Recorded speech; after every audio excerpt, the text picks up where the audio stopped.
Mina olen Rene Laur ja esinen Elleri kooli juubelikontserdil. Ise käisin Elleri koolis siis 10 aastat tagasi umbes, lõpetasin 2013 aastal.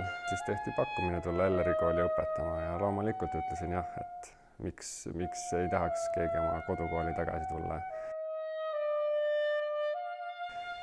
Ja see on ka tore, et nüüd ma olen ka ühtlasi õpetaja ja vilistlane ja saan esineda taaskord oma kooli eest. Esitusele tuleb Lepo Sumera Concerto Grosso, mis on siis 3 solistile ja sümfooniaorkestrile.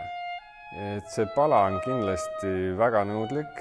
Ma ütleks, et üks tehnilisemaid lugusid, mida ma olen viimasel ajal pidanud harjutama. Nii et saab olema väga huvitav, ma arvan.